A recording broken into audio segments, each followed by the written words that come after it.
கடகராசியை பொறுத்தவரையிலும் 8ஆம் இடத்தில் சனி வக்ர நிவர்த்தி அடையிறது உடல் நலத்தில் சற்று பின்னடைவை ஏற்படுத்தக்கூடிய வாய்ப்பு.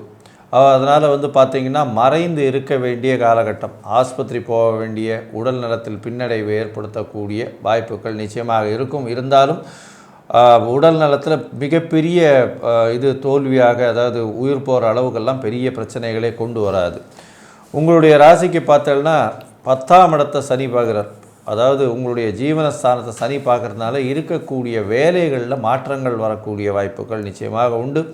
இதன் மூலியமாக புதிய வேலை அமையக்கூடிய வாய்ப்புகள் உண்டு. அலைச்சல் கொஞ்சம் அதிகமாகவே இருக்கும். தேவையற்ற பழக்க வழக்கங்களை நிறுத்துவது நல்லது. அரசாங்கம் சொன்ன விஷயங்களை கடைபிடித்து அதன் மூலியமாக செல்வது மிகவும் நல்லது. அதுவும் இந்த கடகராசிக்காரர்கள் தண்ணீர், பால் இந்த மாதிரியான வியாபாரம் செய்பவர்கள்லாம் கொஞ்சம் ஜாகிரதையாக இருக்கணும். வாய் பேச்சில் ரொம்ப ஜாகிரதையாக இருக்கிறது ரொம்பவும் நல்லது. பயிர், அதாவது இந்த வெஜிடபிள்ஸு, வெண்டர்ஸ், இந்த மாதிரியான கேஷ் கிராப்ஸ்ன்னு சொல்லக்கூடியது, அதை தவிர டெய்லி கேஷ் ரொட்டேஷன் பார்க்கக்கூடியவங்கள்லாம் ரொம்ப கருத்தாக இருக்கிறது ரொம்பவும் நல்லது.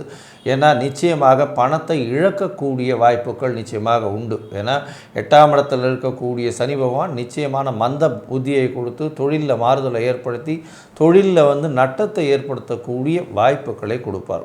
பொறுமையாக பார்த்து ஜாகிரதையாக இருக்கிறது நல்லது. ராசிக்கு 2ஆம் இடத்தையும் சனி பகவான் பார்க்கறதுனால குடும்பத்தில் கணவன் மனைவிக்குள்ள பேச்சுக்கள் கொஞ்சம் தடித்த பேச்சுக்கள் இருக்கக்கூடிய வாய்ப்புகள் உண்டு. அதனால் பேசும்பொழுது ரொம்ப ஜாகிரதையாக பேசுங்க. இல்லை பேசாமையே இருங்க இந்த 100-110 நாள், அதுதான் ரொம்பவுமே நல்லது. அது தவிர பார்த்திங்கன்னா குழந்தைகள்கிட்டையும் உங்களுக்கு பெரிய சிறப்பான ஒரு பெரிய ஐடென்டிட்டி இருக்காது. இந்த காலகட்டத்தில் சில விஷயங்கள்னால தவறுகள் செய்ய நேரிட்டு அதன் மூலியமாக குழந்தைகள் மூலியமாக அசிங்கப்பட நேரிடும். ரொம்ப ஜாகிரதையாக இருக்கிறது நல்லது. உங்களுடைய பதவி புகழ் அந்தஸ்தும் சற்று குறையக்கூடிய வாய்ப்புகள் உண்டு. இவ்வளவு இருந்தாலும் பண வரவிற்கு பஞ்சம் இருக்காது. தேவையற்ற பழக்க வழக்கங்கள் வச்சுக்காதீங்க.